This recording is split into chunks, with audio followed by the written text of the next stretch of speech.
तो आप लोग सब लोग बैठे हैं यहाँ पे, सब लोग किसी ना किसी यातायात के साधन का यूज़ करते हैं ना। हम लोग 2 व्हीलर्स में चलाते हैं, 4 व्हीलर्स में चलाते हैं, और आपको पता है कि जब भी मेरे से आप लोग मुखातिब होते हो तो मैं इस चीज़ को जरूर उठाती हूँ हर जगह पे, कि क्या हम हेलमेट पहन रहे हैं, क्या हम सीट बेल्ट लगा रहे हैं, या हम ये सोचते हैं कि अरे यहीं तक तो जाना है, यहाँ से लेकर के 100 मीटर तक ही तो जाना है। कितने ही हमारे पास ऐसे उदाहरण हैं कि लोग घर से निकले और वापस नहीं आए। गए तो वो भी वहीं तक थे, है ना, पास तक ही गए थे, आगे तक का तो प्रोग्राम बन गया, गए तो वो यहीं तक थे, है ना। इस तरह की चीजें होती आई हैं हमारे साथ में। तो सोचो कि कितने ही प्रीशियस लाइफ हमने खो दी सिर्फ इस वजह से, क्योंकि हमें लगा कि हमें यहीं तक जाना था, और हमने जो हमारे बेसिक सुरक्षा के नियम, यातायात के नियम थे, जिनको हम ध्यान में रख सकते थे, हमने सिर्फ इसलिए पालन नहीं किया क्योंकि हमें किसी ने टोका नहीं। तो हमें टोकने की आवश्यकता क्यों पड़ रही है? ऐसी कौन सी चीज है जो आपने हमें नहीं सिखाई और हमें आपको वापस देनी पड़ रही है? जो ट्रैफिक के ऊपर, यातायात के नियमों के पालन के लिए जो पुलिस विभाग से भी खड़े हैं, वो भी तो आप ही के पढ़ाए हुए हैं। वो कौन सा किसी और से पढ़ के आए हैं? और वो आपको बता रहे हैं कि सर और मैडम प्लीज हेलमेट यूज कर लीजिए, सीट बेल्ट यूज कर लीजिए।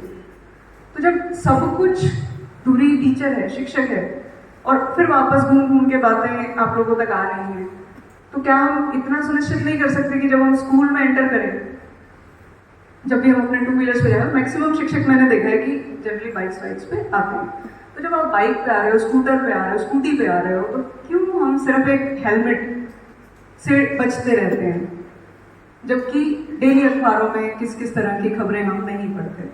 तो इस चीज के लिए भी क्या हम प्रण ले सकते हैं? Thank you so much.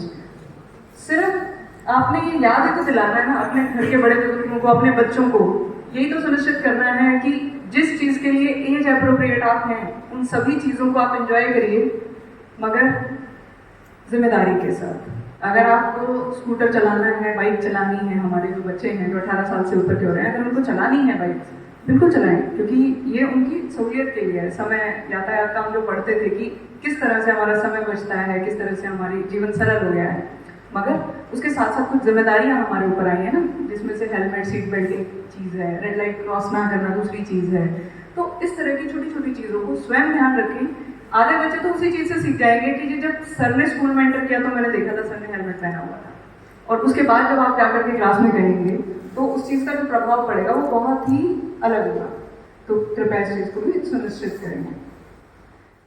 अपने आप में हम लोग भी जब स्कूल में थे तो पर्यावरण से रिलेटेड जो बातें होती थी, तो इको क्लब के छोटे छोटे सेशंस मंथली होते थे, और अब उस चीज़ का जो स्तर है वो थोड़ा और बढ़ गया है। हम लोग निरंतर उस चीज़ के ऊपर बैठते हैं, बात करते हैं, आप लोग छोटे बच्चों के साथ में कैंप्स भी करते हैं। इसी तरह के कुछ क्लब्स जो हैं वो नशा मुक्ति को लेकर के भी आपके स्कूलों में बने हुए हैं, और अगर नहीं बने हुए हैं तो मेरा आपसे निवेदन है कि प्लीज़ उनको बनाइए, क्योंकि हो सकता है स्कूल का बच्चा उतना प्रभावित ना हो नशे से, मगर वो अछूता है ऐसा नहीं है।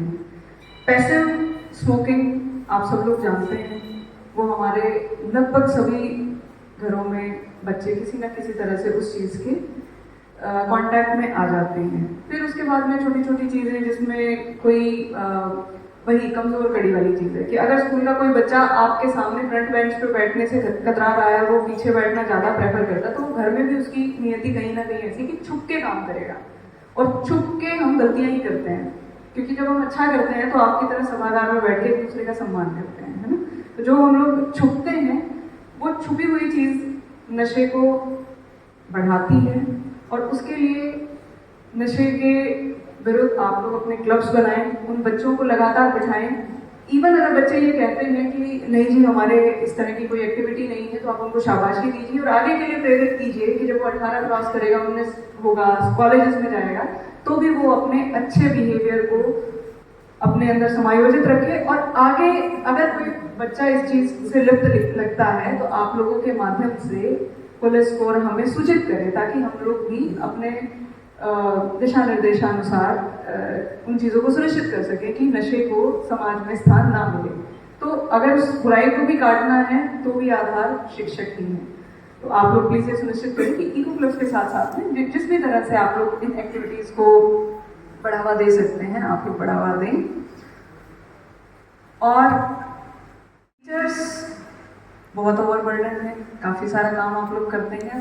विशेष तौर से अलग अलग स्कीम्स के माध्यम से जो भी सरकार समाज में ले जाना चाहती है उसमें आप लोगों से बेहतर कड़ी हमें नज़र नहीं आती, तो आप लोग काम करते हैं, बहुत करते हैं।